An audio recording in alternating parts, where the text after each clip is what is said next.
This is Matthew Kratter's Bitcoin University. Today I want to welcome you to another Toxic Bitcoin Saturday, in which I highlight important developments from the week that you may have missed, answer some viewer questions, and generally increase my need for a personal bodyguard. We begin with the sick joke of the week. Trump adds a Kennedy in hopes that he will draw all the sniper fire. I didn't say that, but Babylon Bee did. Imagine being worse off than slaves. About 2500 BC, Book of Genesis, chapter 47, slaves owned by Pharaoh were required to pay him 20% of their income on the harvest. 2024, United States, the median U.S. taxpayer pays 24.8% income tax, along with 7.65% FICA.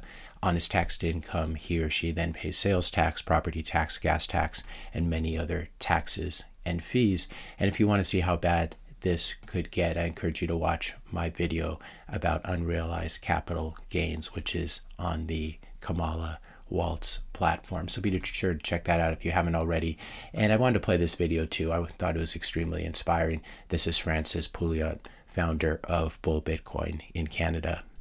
What else is there other than Bitcoin? What other mechanisms do we have? I mean, we need to internalize that democracy has failed. We will not vote our way out of this. There is absolutely no way. Civil protesting and peaceful protesting does have some usefulness, but as we have seen, the governments are willing to go all the way and crush us as individuals. And I think as a culture and society, people are just not willing to reciprocate in that respect. So that's not happening. So what other mechanisms do we have?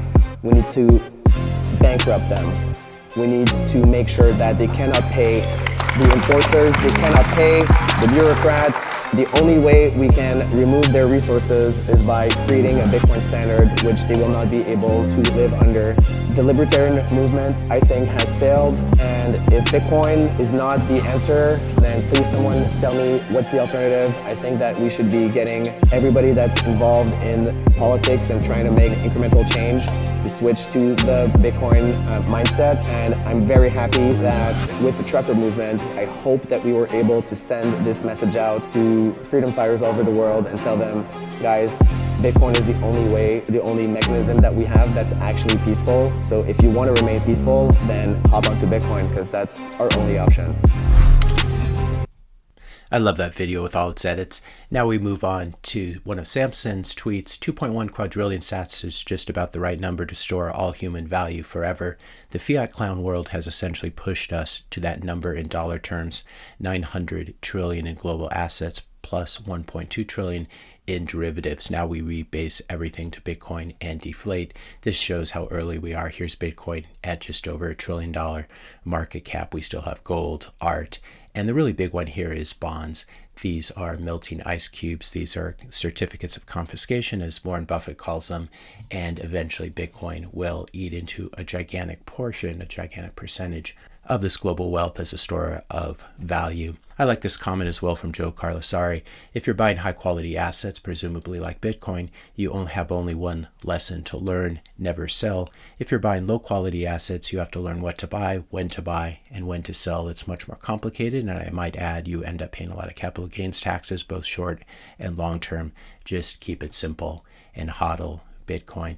This was very interesting, looking at the S&P 500 and deflating it using gold, putting it in gold terms. We can see that most of the appreciation, or virtually all the appreciation of the S&P 500 is less the companies doing well and going up, but really the dollar value of them collapsing against gold. And then if we take a look at how gold is collapsing against Bitcoin, it's even more brutal. As this chart moves downwards, that's Bitcoin strengthening against gold. And as we scroll out, we can see how brutal the damage has been. So you can only imagine what the S&P would look like in Bitcoin terms if Bitcoin had been around since 1971. Another note here from a goldbug who doesn't know what he's talking about. It currently costs $72,000 to mine in Bitcoin, only worth $60,000. Think about that. This is another goldbug who hasn't done his homework. This is not correct. There is no single global cost of mining a Bitcoin. Your mining cost will depend on how new and efficient your mining rig is, the cost of your electricity most important, and there are Bitcoin miners operating using virtually free energy like stranded wind, solar, or hydroelectric all over the world. And most importantly, this is something this goldbug is not aware of because he hasn't even put in an hour studying Bitcoin. Thanks to a special part of Bitcoin's code called the difficulty adjustment, there's no price of Bitcoin too low or energy price that's too high for Bitcoin miners as a whole to be hurt, because every 2 weeks you get an adjustment if blocks are coming in too slowly or too quickly. And the reason they come in too slowly, for example, is because it becomes very unprofitable for a whole group of miners to continue mining. So they unplug, and it's basically a Darwinian process where the weaker miners get culled and only the strong miners remain. So this is yet another case of a gold bug, as I said, who hasn't done his homework. There was news I wanted to cover from a couple weeks ago. One of these mini solo Bitcoin miners at Bitaxe actually mined a block 853,742, and in the process made about $200,000. This is one of those little home miners. I plan to cover this on a video soon, but I'll put a link in the description notes below so you can check these out. We now move on to the continuing sad plight of shitcoiners. The Ethereum Foundation just dumped another 35,000 ETH worth around $100 million this morning, and the ETH to Bitcoin chart looks like this, but you're hodling. How's that working for you? ETH versus Bitcoin down 20% in the past 3 months, and ETH hasn't hit a new high against Bitcoin in something like 7 years. I want to move now to some very bad news. YouTube banned the channel Simply Bitcoin, and there doesn't seem to be a good reason for this. This was a very good channel. I encourage you to retweet my post. Hey YouTube, please bring back the Simply Bitcoin channel on YouTube. It was a highly informative channel that stuck to the facts and never promoted any scams or misinformation. And this is a real travesty, because if you go to crypto YouTube or Bitcoin YouTube, you can see so many scammy channels and so many scammy videos, including actual AI representations of Michael Saylor asking for your money with barcodes, with QR codes, etc. So there's a lot of scamming that goes on, and this was a very good channel. So I'd encourage you to retweet my tweet and see if we can get Simply Bitcoin back on YouTube. I fear that, I hope that it was just a simple mistake. My channel was actually deleted by YouTube back in 2020, and when I contacted them, they never gave me a reason, but they did restore it within 12 hours. If I were to be deleted permanently, though, from this platform, I want to give you a couple other places that you can find me. And I should reiterate, I hope I'm not deplatformed from YouTube. I really enjoy the platform and the reach that it gives me, but if the worst were to come to worse, you can find me on X, on Twitter. You can find me on Primal, even better. I'm sorry, on Nostr. This is using the Primal client, but I'll put a link here in the description notes below so you can see my NPub, which you can use in any Nostr client. I'm also on Odyssey. This seems to be updating well. I have been on Rumble, which is not updating very well. It's stuck 8 months ago, and I've tried fixing this a couple times and haven't really put a lot of effort into it because there are other platforms, but hopefully Rumble gets their act together. BitChute as well. You can find me under Trader University. This seems to be updating as well. Next, in the category of every conspiracy theory will eventually be proven to be true, the U.S. Department of Health and Human Services has linked fluoridated drinking water to a 2 to 5 point IQ drop in children. You can compound this over multiple generations and really realize why the U.S. is more and more beginning to look like Idiocracy. I like to say Idiocracy was a documentary. And now moving on to some weird stuff that I've been listening to. I was listening to this episode with Joe Rogan.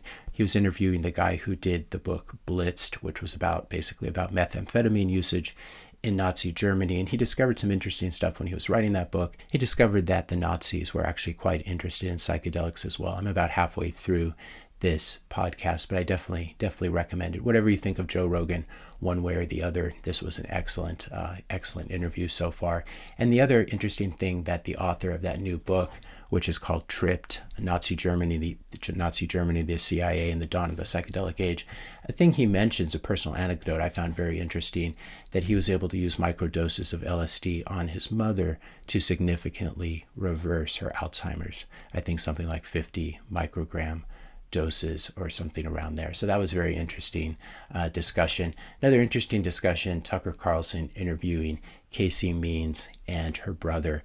Casey was a Stanford-educated surgeon. Her brother was a lobbyist for pharma and the food industry. And so together they're really able to give people a good idea of the game that's being played by lobbyists, by big pharma, and by big food, and why we have so many medical issues in the country. If you're turned off because you've heard bad things about Joe Rogan and Tucker Carlson, I'd encourage you to hold your nose and just listen to both of these videos because they're both excellent interviewers, whether you like their politics or don't like their politics. Tucker especially is a really, really smart guy. And I'd encourage you as well to check out the book that Casey is talking about that is coming out as part of this podcast. Good energy, looks like a kind of typical cover, but if the contents is any good, is as good as her thoughts on that podcast. I think this is something our country really needs, understanding metabolic syndrome and what goes into it. The advice that comes out of this is really obvious stuff, but don't eat ultra-processed food. Americans are getting something like 70-80% of their calories from ultra-processed food. That's why we have an obesity crisis. And this ultra-processed food, it's mostly just made of wheat, corn, soy, other harmful seed oils. It's all sprayed with Roundup and atrazine, etc. So we have a real food crisis and health crisis in the U.S. And I haven't listened to a show yet that puts it all together and ties it as well together as this Casey Means interview. They also encourage people to avoid Big Pharma's many monthly subscription products that they want to put you on for life, statins, Ozempic, etc. So if your doctor wants to put you on one of these, really do your research before going along for the ride. Another interesting piece of that Tucker interview was, if you're having trouble getting pregnant, listen to this section on PCOS, polycystic ovarian syndrome, which is basically a form of insulin resistance and metabolic disease, and is the reason a lot of women are having trouble getting pregnant these days. Finally, wanted to end with a controversial tweet from Dr. Saeed Haider. I thought this was a very good summary. I'd never thought of it in these terms. Know that anything an MD tells you is regulated speech by their medical board. If they want to keep their license, they will toe the party line. They do not have free speech, even in America. Same goes for all regulated professions. That's very important. So you can extrapolate that to whatever professions you want to think about. The same goes for all regulated professions. You can't really speak out or stray far from the party line, or you'll lose your license or certification. This was the original free speech apocalypse. If you enjoyed this video, be sure to hit the subscribe and like buttons. Hit the notification bell if you want to be notified when I publish my next video. And let me know your questions and comments in the comment section below. Thanks a lot for watching, and I'll see you in the next video.